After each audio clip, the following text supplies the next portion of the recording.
Class 12 semester 3 তোমাদের নেমে প্রামাণিক বাবুর বই থেকে যে অনুশীলনীগুলো আলোচনা করছিলাম সেই অনুশীলনীগুলো আলোচনা কমপ্লিট হয়েছে এবং অধ্যায় ভিত্তিক যে আলোচনা হয়েছিল সেই অধ্যায় ভিত্তিক আলোচনাও কিন্তু আমরা কমপ্লিট করেছি।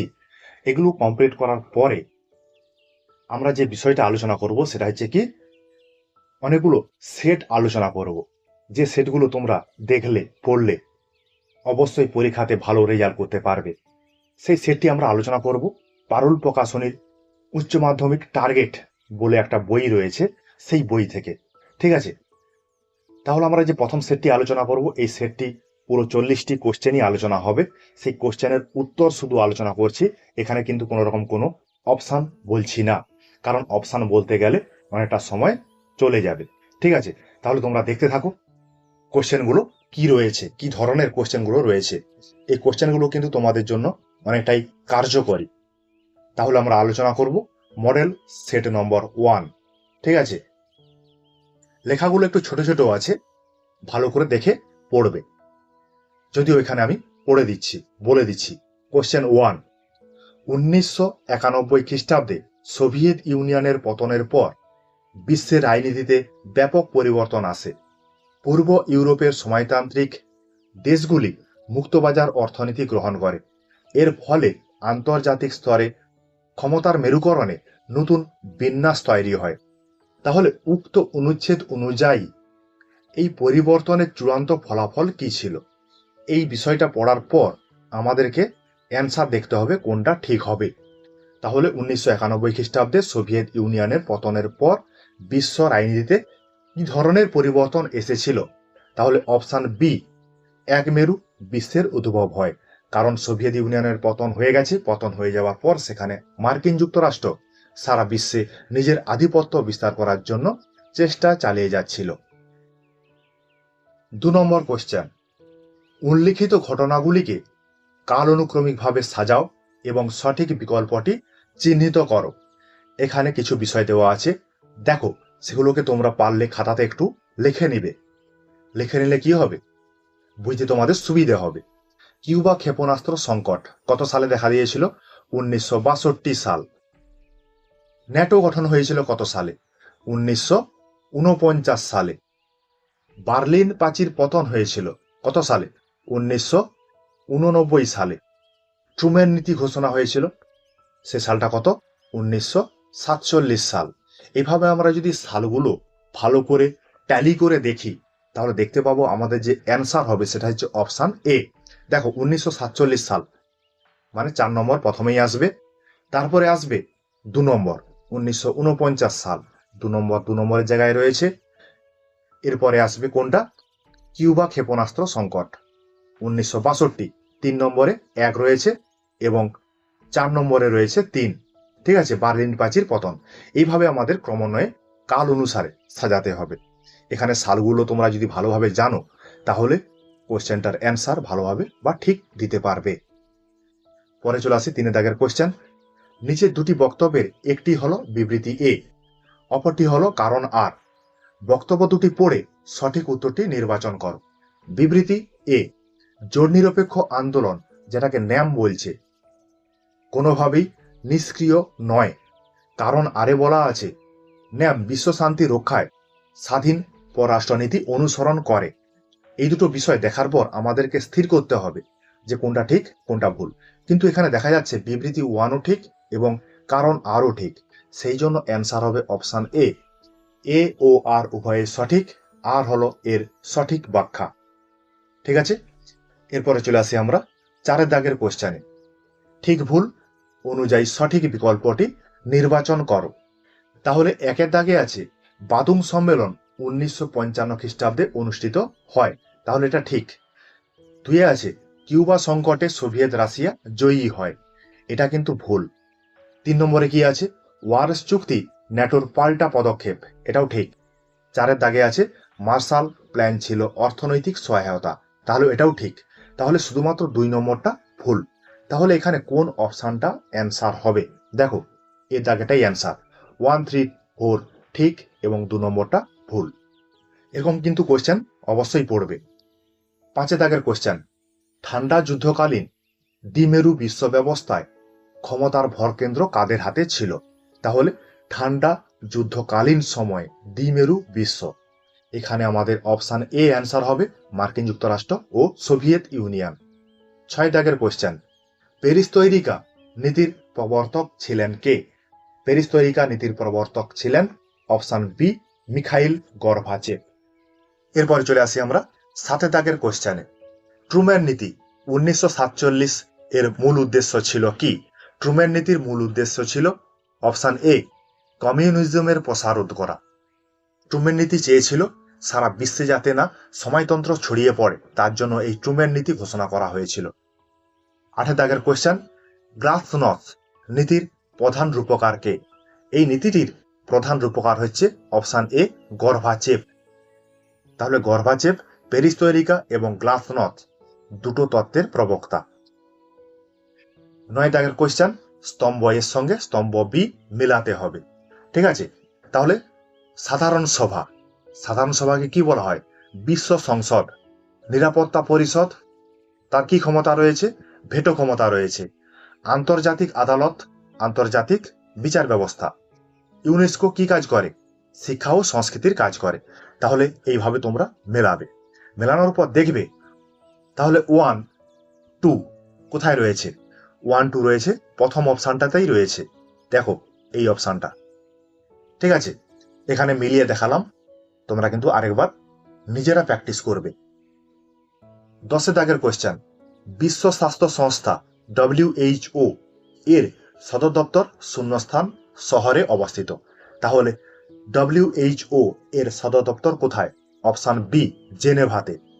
11 দাগের কোশ্চেন, নিরাপত্তা পরিষদে ভেটো ক্ষমতার অধিকারী সদস্য রাষ্ট্রের সংখ্যা কত?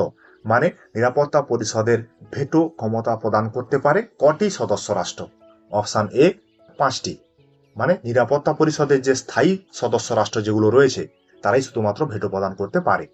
12 দাগের কোশ্চেন, রাষ্ট্রপুঞ্জের সনদে মোট কতগুলি ধারা রয়েছে বা আর্টিকেল রয়েছে? জাতিপুঞ্জ বা সম্মিলিত জাতিপুঞ্জের সনদে অপশন এ 111টি ধারা রয়েছে। 13 দাগের কোশ্চেন, আর্থ সামাজিক পরিষদের বর্তমান সদস্য সংখ্যা কত? আর্থ সামাজিক পরিষদের বর্তমান সদস্য সংখ্যা অপশন এ 54। এটা কিন্তু অপশনটা ভুল লেখা রয়েছে। ঠিক আছে, 5 10 4 54। এই ধরনের কোয়েশ্চেনগুলো কিন্তু পড়বে। ঠিক আছে, তোমাদেরকে ভালো করে প্র্যাকটিস করতে হবে এই ধরনের কোয়েশ্চেনগুলো, যাতে তোমরা পরীক্ষাতে ভালো রেজাল্ট করতে পারো। 14 দাগের কোয়েশ্চেন, আন্তর্জাতিক শ্রম সংস্থা ILO এর উদ্দেশ্য কি? ILO বা আন্তর্জাতিক শ্রম সংস্থার এর মূল উদ্দেশ্য হচ্ছে অপশন বি শ্রমিকদের অধিকার রক্ষা করা। আন্তর্জাতিক যে শ্রমিক রয়েছে তাদের অধিকার রক্ষা করা ILOর মূল উদ্দেশ্য। 15 দাগের কোয়েশ্চেন, শান্তির জন্য ঐক্য প্রস্তাব কবে গৃহীত হয়েছিল? শান্তির জন্য ঐক্য প্রস্তাব গৃহীত হয়েছিল অপশন বি 1950 খ্রিস্টাব্দের 3রা নভেম্বর। এখানে ডেটটা দেওয়া নেই, বলে দিলাম, আলোচনা করে দিলাম। 16 দাগের কোয়েশ্চেন, আন্তর্জাতিক বিচার আদালতের বিচারকদের কার্যকাল কত বছর? ঠিক আছে, তাহলে আন্তর্জাতিক বিচারালয়ে যে বিচারপতিগণ রয়েছেন তাদের কার্যকালের মেয়াদ কত? অপশন বি 9 বছর।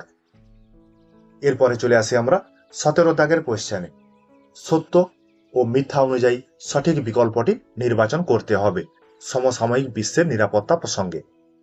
তাহলে 1 দাগে আছে মানব নিরাপত্তা রাষ্ট্রীয় সীমানায় আবদ্ধ। এটা কিন্তু ঠিক না, ভুল। 2 দাগে আছে বিশ্ব দারিদ্র্য মানব নিরাপত্তার একটি সংকট। এটা ঠিক। 3 দাগে আছে প্রথাগত নিরাপত্তা কেবল সামরিক হুমকিকে বোঝায়। প্রথাগত নিরাপত্তা বলতে শুধুমাত্র সামরিক হুমকিকেই বোঝায়। এটা ঠিক। জলবায়ু পরিবর্তন মানব স্বাস্থ্যের ক্ষতি করে। এটাও ঠিক। তাহলে আমরা দেখলাম শুধুমাত্র অপশন এটাই ভুল। ঠিক আছে, তাহলে কোথায় আছে দেখি। দেখো, এর দাগের অপশনটাই কিন্তু অ্যান্সার হবে। 1 ভুল আর বাকি সবগুলো কিন্তু ঠিক। ঠিক আছে, এইভাবে আমাদেরকে সঠিকভাবে তীক্ষ্ণ নজর দিয়ে কোশ্চেনগুলোকে দেখতে হবে, পড়তে হবে। 18 দাগের কোশ্চেন, মেহবুব উল হক প্রথম শূন্যস্থান খ্রিস্টাব্দে মানব নিরাপত্তা ধারণাটি আনেন?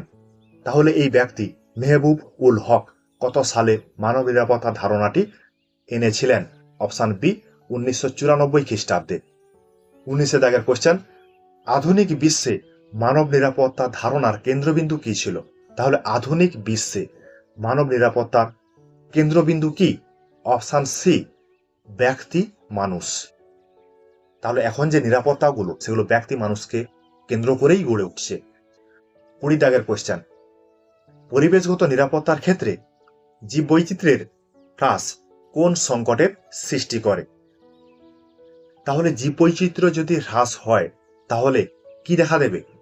অপশান বি খাদ্য নিরাপত্তাহীনতা। পরের কোশ্চেনে চলে আসি। 21 দাগ, বিশ্বায়নের যুগে মহামারী দ্রুত বিস্তারের মূল কারণ কি? বিশ্বায়নের যুগে কি হয়? একটি মানুষ এখন এখানে আছে, এক্ষুনি অন্য কোনো দেশে পাড়ি দিয়ে দিয়েছে। তাহলে এইভাবে যে পাড়ি দিচ্ছে দ্রুততার সঙ্গে, এর জন্য কি হচ্ছে? মহামারী দ্রুত ছড়িয়ে পড়েছে। সেই জন্য এখানে অ্যান্সার হবে অপশান বি অবাধ আন্তর্জাতিক যাতায়াত। 22 দাগের কোশ্চেন, বিশ্ব উষ্ণায়ন কোন ধরনের নিরাপত্তার সংকট? বিশ্ব উষ্ণায়ন অপশান সি পরিবেশগত নিরাপত্তার একটা সংকট। 23 দাগের কোশ্চেন, সীমান্ত পারাপারে সন্ত্রাসবাদ রাষ্ট্র কোন নিরাপত্তার প্রতি হুমকি? তাহলে প্রতিটা দেশের যে সীমান্ত আছে সেইখানে নিরাপত্তার ক্ষেত্রে যে সন্ত্রাসবাদ, এটা কোন ধরনের নিরাপত্তার ক্ষেত্রে হুমকি? এটা হচ্ছে বাহ্যিক নিরাপত্তা। যেহেতু রাষ্ট্রীয় সীমানার বাইরে ঘটনাটা ঘটছে, এই জন্য বাহ্যিক নিরাপত্তার ক্ষেত্রে একটি হুমকি। এরপরের কোশ্চেন 24 দাগ, দেশীয় রাজ্যগুলির ভারতভুক্তির ঘটনাগুলি কাল অনুক্রমিকভাবে সাজাও। তাহলে এখানে যে বিষয়গুলো দেওয়া আছে এই বিষয়গুলো সাল আমাদের অবশ্যই ভালো করে জানতে হবে। তাহলে জুনাগড় ভারতভুক্তি হয়েছিল কত সালে? 1947 সালের 9 নভেম্বর। ঠিক আছে, খাতাতে টুকে নেবে। হায়দ্রাবাদ পুলিশি অভিযান এটা কবে হয়েছিল? 1948 সালের 13 থেকে 18 সেপ্টেম্বর, যেটাকে আমরা অপারেশন পোলো হিসাবে জানি। তাহলে হায়দ্রাবাদ পুলিশি অভিযান এটা হচ্ছে পোলো অপারেশন। 3 দাগে আছে কাশ্মীরের অন্তর্ভুক্তি চুক্তি, এটা হয়েছিল 1947 সালের 26 অক্টোবর। ঠিক আছে, সালগুলোকে খাতায় টুকে নেবে। রাজ্যের পুনর্গঠন কমিশন এটা হয়েছিল 1953 সালে। তাহলে এইভাবে সালগুলো আমরা লিখে নেওয়ার পর, দেখে নেওয়ার পর আমাদেরকে কি করতে হবে? কাল অনুযায়ী সাজাতে হবে। কাল অনুসারে যদি আমরা সাজাতে যাই তখন দেখব অপশান সি এটার অ্যান্সার। প্রথমে আসবে কাশ্মীর অন্তর্ভুক্তি চুক্তি, তারপরে আসবে জুনাগড়ের ভারতভুক্তি, তারপরে আসবে হায়দ্রাবাদ পুলিশি অভিযান, 4 নম্বরেই থাকবে রাজ্যের পুনর্গঠন কমিশন। রাজ্যের পুনর্গঠন কমিশন গঠন। ঠিক আছে, তাহলে অপশান সি এটার অ্যান্সার। পরে 25 দাগের কোশ্চেন, দেশীয় রাজ্যগুলির ভারতভুক্তির প্রধান আইনি দলিল কি ছিল? এটার অ্যান্সার হবে option A instrument of accession. ভারতভুক্তির জন্য আইন এটা প্রথম গ্রহণ করেছিল জম্মু ও কাশ্মীর। ঠিক আছে, 26 দাগের কোশ্চেন, স্বাধীন ভারতের প্রথম ভাষাভিত্তিক রাজ্য কোনটি? স্বাধীন ভারতের প্রথম ভাষাভিত্তিক রাজ্য হচ্ছে অপশান সি অন্ধ্রপ্রদেশ। 27 দাগের কোশ্চেন, দেশ বিভাগের ফলে কোন সমস্যা প্রকট রূপ ধারণ করে? দেশ বিভাগ যখন হয়েছিল 1947 সালে, তখন যে সংকটটি দেখা দিয়েছিল সেই সংকটটা কিন্তু গুরুত্বপূর্ণ একটি সংকট। সেটা হচ্ছে অপশান এ উদ্বাস্তু সমস্যা। পরে 28 দাগের কোশ্চেন, রাজ্য পুনর্গঠন কমিশন কবে গঠিত হয়েছিল? রাজ্য পুনর্গঠন কমিশন গঠিত হয়েছিল অপশান বি 1953 সালে রাজ্য পুনর্গঠন কমিশন গঠিত হয়েছিল। ঠিক আছে, এরপরে রয়েছে স্তম্ভ। স্তম্ভ মিলাতে হবে স্তম্ভ এর সঙ্গে স্তম্ভ বি। তাহলে দেখো, স্তম্ভ এতে দেওয়া আছে কয়েকটি রাজনৈতিক দল এবং স্তম্ভ বিতে দেওয়া আছে কয়েকটি সাল, মানে সাল ম্যাচ করতে হবে কোন দলটি কবে গড়ে উঠেছিল। তাহলে প্রথমে আছে কংগ্রেস। কংগ্রেস কত সালে গড়ে উঠেছিল? এটা কিন্তু তোমরা সবাই জানো, 1885 সাল। বিজেপি 1980 সাল, সিপিআই 1925, বিএসপি 1984 সাল। তাহলে দেখো কংগ্রেস 1, তাহলে দেখো A2 কোথায় আছে? A2 দুটো জায়গাতে রয়েছে। তাহলে আমাদেরকে আরেকটা দেখতে হবে বিজেপি কত সাল? 4, বি4 কোথায় রয়েছে? বি4 কিন্তু এখানে রয়েছে, এখানে নেই। তাহলে আমাদের অ্যান্সার হবে অপশন এ। ঠিক আছে, এরপরে চলে আসি 30 দাগের কোশ্চেন। কংগ্রেস ব্যবস্থা কথাটি কে প্রথম ব্যবহার করেন? কংগ্রেস কথাটি প্রথম ব্যবহার করেছিলেন অপশন এ রজনী কোঠারি। 31 দাগের কোশ্চেন। স্বাধীন ভারতে প্রাথমিকভাবে কোন ধরনের দলীয় ব্যবস্থার প্রাধান্য ছিল? তাহলে স্বাধীন ভারতে প্রাথমিকভাবে, এই কোশ্চেনগুলো কিন্তু ভালো করে দেখে রাখবে, এগুলো বোকা বানানোর জন্য কোশ্চেন। ভারতে কি ধরনের দলীয় ব্যবস্থা দেখা যায়? অপশন সি বহুদলীয় ব্যবস্থা। তাহলে এখানে কোশ্চেনটা কিভাবে দেওয়া আছে এটা মাথায় রাখবে। ঠিক আছে, পরে 32 দাগের কোশ্চেন। আঞ্চলিক রাজনৈতিক দলের উত্থানের প্রধান ভিত্তি কি? মানে ভারতে আঞ্চলিক রাজনৈতিক দলগুলো গড়ে উঠেছিল, তার মূল ভিত্তিগুলো কি ছিল, তার প্রধান ভিত্তি কি ছিল? তার প্রধান ভিত্তি ছিল অপশন সি স্থানীয় ভাষার পরিচয়। ভারতবর্ষে তো বিভিন্ন ভাষায় মানুষ কথা বলে, তার উপর ভিত্তি করেই ভারতে রাজনৈতিক দলগুলো গড়ে উঠেছে, মূলত আঞ্চলিক রাজনৈতিক দল। 33 দাগের কোশ্চেন। ভারতে প্রথম সাধারণ নির্বাচনে কোন বৈশিষ্ট্যটি তাৎপর্যপূর্ণ ছিল? তাহলে এখানে অনেকগুলো বৈশিষ্ট্য দেওয়া আছে, সেই বৈশিষ্ট্যের মধ্যে কোন বৈশিষ্ট্যটা গুরুত্বপূর্ণ? দেখো, তোমরা অপশনগুলো দেখলে বুঝতেই পারবে। অপশন সি সার্বজনীন ভোটাধিকারের প্রয়োগ। তাহলে প্রথম যে সাধারণ নির্বাচন হয়েছিল, সেই সাধারণ নির্বাচনে 21 বছর বয়স্ক যারা, তারা কিন্তু সকলেই, স্ত্রী পুরুষ ধনী নির্ধন সকলেই ভোট প্রদান করতে পেরেছিল। এই জন্য এখানে বলা হচ্ছে কি সার্বজনীন ভোটাধিকার প্রয়োগ। চলে আসি 34 দাগের কোশ্চেনে। নিচের দুটি বক্তব্যের একটি বিবৃতি হলো এ, অপরটি কারণ। তাহলে এই দুটি পড়ে সঠিক উত্তর নির্বাচন করতে হবে।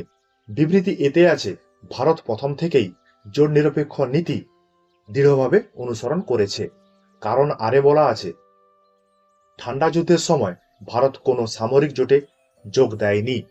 তাহলে আমরা দেখতে পাচ্ছি বিবৃতি এ ঠিক, কারণ আর এটাও ঠিক, সেই জন্য অ্যান্সার হবে অপশন এ ও আর উভয়ই সঠিক এবং আর হলো এর সঠিক ব্যাখ্যা। 35 কোশ্চেন। ভারতে লুক ইস্ট নীতির প্রবর্তক ছিলেন প্রধানমন্ত্রী শূন্যস্থান। তাহলে লুক ইস্ট নীতির প্রবক্তা ছিলেন কে? অপশন বি নরসিংহ রাও। এরপর চলে আসি পরের কোশ্চেনে। 36 দাগের কোশ্চেন। ভারতের পররাষ্ট্রনীতির প্রধান রূপকার কাকে বলা হয়? ভারতের পররাষ্ট্রনীতির প্রধান রূপকার বলা হয় অপশন বি জওহরলাল নেহরুকে। কেন বলা হয়? জওহরলাল নেহরু ওই সময় জোট নিরপেক্ষ আন্দোলন শুরু করেছিলেন, যার মধ্য দিয়ে আন্তর্জাতিক স্তরে তিনি পরিচিতি লাভ করেন। 37 কোশ্চেন। পঞ্চশীল চুক্তি 1954 কোন দুটি দেশের মধ্যে স্বাক্ষরিত হয়? পঞ্চশীল চুক্তি ভারত ও চীনের মধ্যে স্বাক্ষরিত হয়েছিল। ঠিক আছে, তাহলে অপশন সি এটার অ্যান্সার। 38 কোশ্চেন। ভারতে গুজরাল নীতি প্রতিবেশীদের প্রতি কোন দৃষ্টিভঙ্গির পরিচায়ক? তাহলে আইকে গুজরাল তার প্রতিবেশী দেশগুলোর জন্য কি দৃষ্টিভঙ্গি রেখেছিলেন? অপশন এ একতরফা সুবিধা প্রদান। প্রতিবেশী যে দেশগুলো রয়েছে ভারতের, সেই দেশগুলোকে একতরফা সুবিধা প্রদান করার জন্য গুজরাল নীতি তৈরি করা হয়েছিল। 39 দাগের কোশ্চেন। ভারত ও পাকিস্তানের মধ্যে কার্গিল যুদ্ধ কবে সংগঠিত হয়েছিল? ভারত পাকিস্তানের মধ্যে কার্গিল যুদ্ধ সংগঠিত হয়েছিল অপশন বি 1999 খ্রিস্টাব্দে, যেটাকে আমরা জানি অপারেশন বিজয় হিসাবে। পরে 40 দাগের কোশ্চেন। সিমলা চুক্তি 1972 কোন ঘটনার পর স্বাক্ষরিত হয়েছিল? সিমলা চুক্তি স্বাক্ষরিত হয়েছিল অপশন সি বাংলাদেশের মুক্তিযুদ্ধের পরে। বাংলাদেশের যে মুক্তিযুদ্ধ হয়েছিল, সেই বাংলাদেশের মুক্তিযুদ্ধে বাংলাদেশ তখন পূর্ব পাকিস্তান হিসাবে পরিচিতি ছিল। সেই পূর্ব পাকিস্তান পশ্চিম পাকিস্তান থেকে আলাদা হওয়ার জন্য ভারত সাহায্য করেছিল। সেই সাহায্য করার মধ্য দিয়ে পূর্ব পাকিস্তান বাংলাদেশ নামে আত্মপ্রকাশ করে। তারই পরিপ্রেক্ষিতে ভারতের সঙ্গে বর্তমানে যে পাকিস্তান, তার একটা চুক্তি হয়, সেই চুক্তিটা সিমলা চুক্তি নামে পরিচিত। ঠিক আছে, তাহলে আমরা এইভাবে প্রথম সেটের আলোচনা করলাম। এই বই থেকে, মানে উচ্চ মাধ্যমিক টার্গেট, এই বইটা থেকে আমরা কিন্তু অনেকগুলো সেট আলোচনা করব, যাতে তোমরা পরীক্ষাতে ভালো রেজাল্ট করতে পারো। ঠিক আছে, তাহলে পরের দিন আমরা দ্বিতীয় সেটের আলোচনা করব। এইভাবে আমরা অনেকগুলো সেট আলোচনা করব, যেটা আমরা বললাম। ঠিক আছে, তাহলে তোমরা দেখবে, পড়বে, বন্ধু বান্ধবদের সঙ্গে আলোচনাগুলো অবশ্যই শেয়ার করবে। যারা এখনো পর্যন্ত এই চ্যানেলে যোগ দাওনি তারা অবশ্যই যোগ দিয়ে দেবে। প্রশ্নে বা উত্তরে কোনো যদি অসঙ্গতি থাকে অবশ্যই কমেন্টে জানাবে, সেখানে তোমরা অ্যান্সার পেয়ে যাবে। ঠিক আছে, তাহলে তোমাদের জন্য আমার এই কিঞ্চিত প্রয়াস।